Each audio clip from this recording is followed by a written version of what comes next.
Hi, everyone. Welcome to Mini Scroll, the daily internet culture podcast bringing you the biggest stories from social media, the creator economy, and the digital space every Monday through Thursday.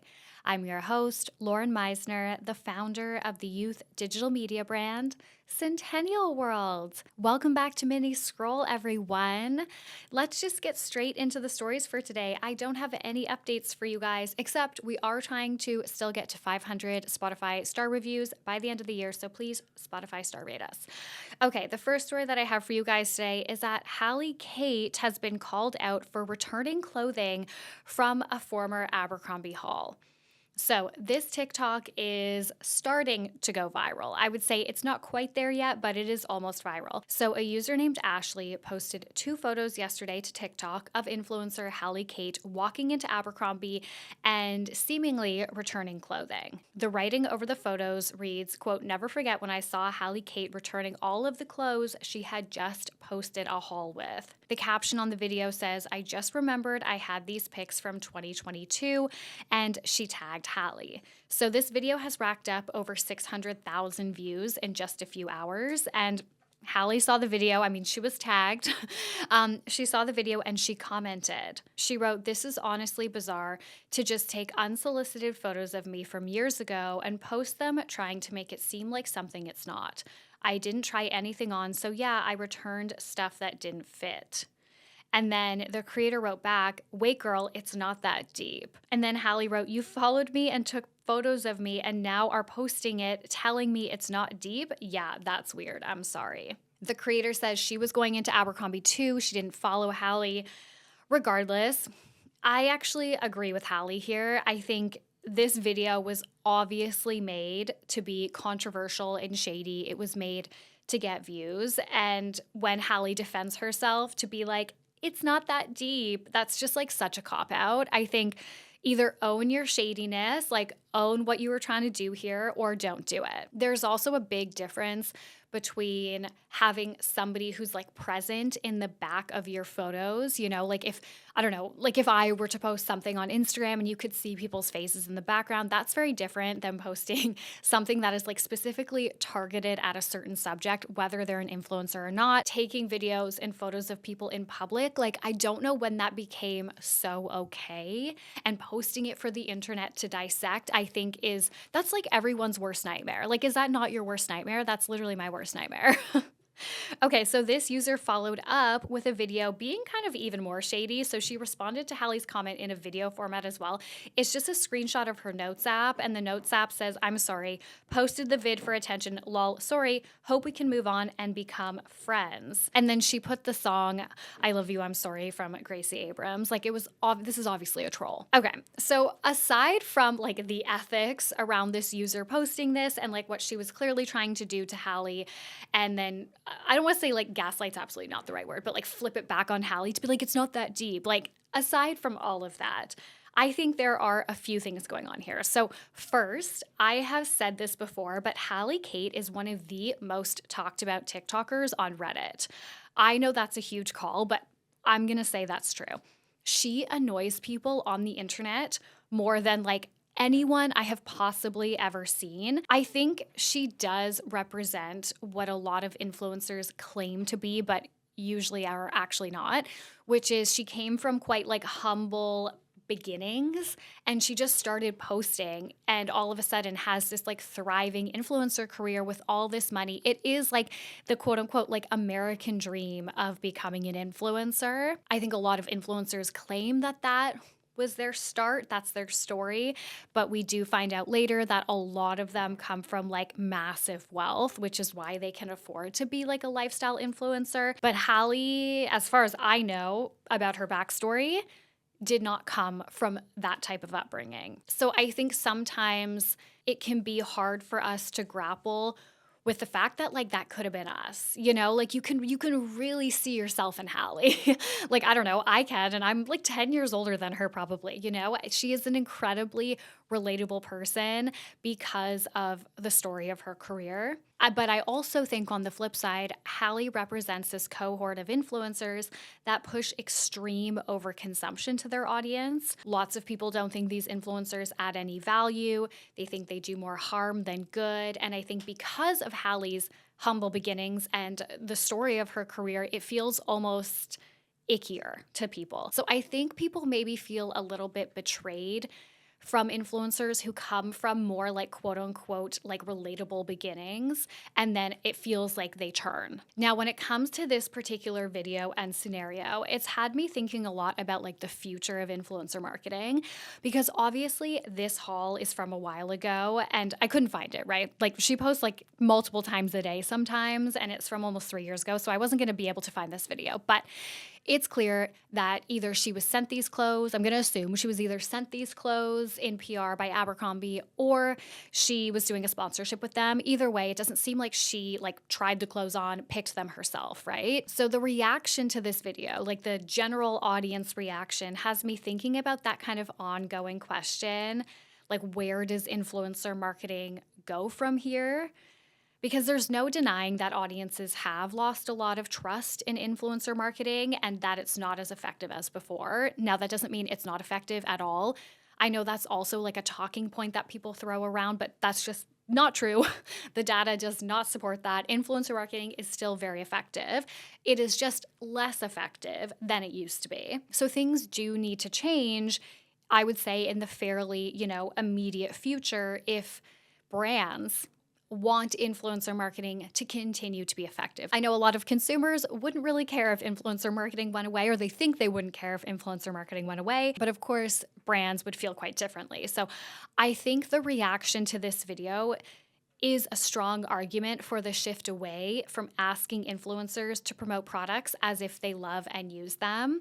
We've seen a lot more interest in kind of like in-your-face advertising over the last couple of years, and it feels a bit conflicting or like contradicting, given that we know that Gen Z are the generation most adverse to advertising, but they are also more likely to receive a very obvious advertisement better than one that is like hidden behind an influencer pretending to be their friend. We actually saw another example of this recently. So there was this video gaining traction on TikTok, and I don't have the name of it, like of the creator, I'm really sorry, but the creator who was saying in this video that they think visual print advertising is going to make a big comeback soon because we appreciate the beauty and visual storytelling, the creativity, and now so many of the ads that young people are exposed to are just on social media, and they don't have that same or like artistic feel that print advertising or advertising in general used to have before influencer advertising,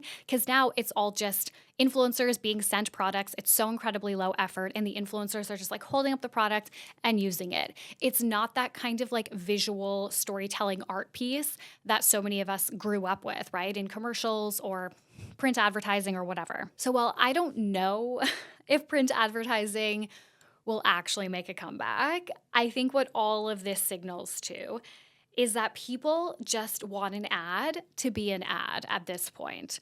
I think give us something that is transparently an ad and we will receive it better. There is scope for brands to use influencers and brief in influencers more transactionally like they would media or like podcasters or, I don't know, outdoor advertising, like whatever it is, right? Like I think so often influencers are briefed in to say like they love this product and like treat the audience like their friend. And sometimes that works. And we have seen that work for years and years and years. But I think what we're starting to see is this shift away because people don't trust influencers and they can see through the like facade of them trying to be their friend. People don't believe, I actually spoke about this recently in a deep dive, I think it was, but there's this new like research that's come out that a very large percentage of people, when they see an influencer promote a product, they don't even believe that that influencer has tried the product, let alone like can speak to it, right?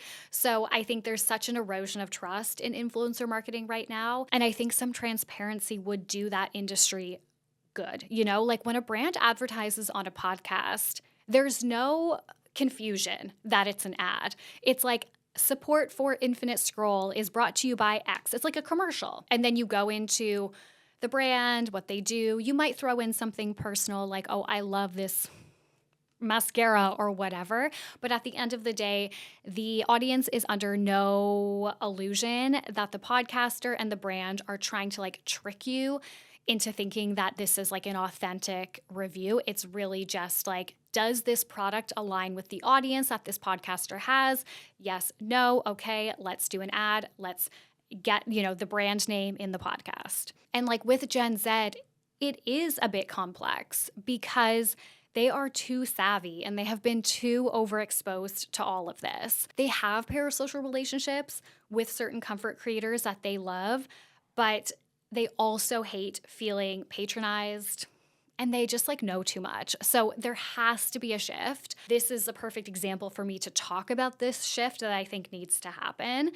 So from a brand perspective, I think it is like finding that balance between how you navigate the future of influencer marketing when nobody trusts influencers or very few people trust influencers anymore when they're doing paid ads. That's not to say that people don't trust influencers and their recommendations. But when it comes to a paid partnership, people just immediately are like, everything they're saying is not true. And then I think from a consumer perspective, it's also us understanding that influencers are not our friends. They get sent stuff all the time that they could not possibly use, that they are obviously giving away. They do paid ads all the time for things that they might not necessarily like love. But at the end of the day, like we as consumers also have a responsibility to realize at this point, this many years in, that influencer marketing is a type of advertising, the same way that when we watch a commercial, we recognize that that brand has paid for that commercial to run on that TV show. Similar thing. It's like we need to look at influencers as like billboards.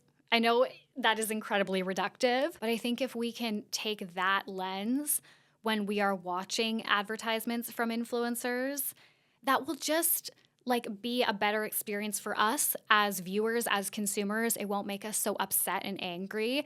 And it will also, be a better experience. I don't know if a lot of people care if influencers have a good experience online, but it will be a better experience for the industry as a whole. And then going back to the overconsumption point, the way that these TikTok girls are talked about online is giving me flashbacks to how we all started to talk about the 2010s beauty gurus and like their overconsumption. The lifestyle TikTok girlies are just like the new generation of that.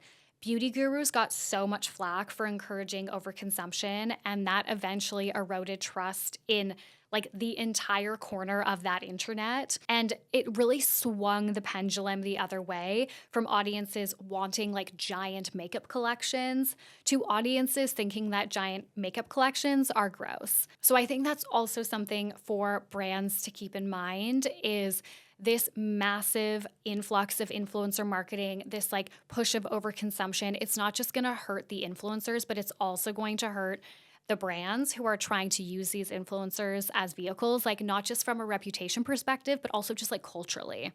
People are going to shift away. I think there's a lot of lessons that we can take from earlier platforms like YouTube, even like OG blogging, Pinterest, Instagram, that we can apply to like this new generation of creators, especially who are on TikTok.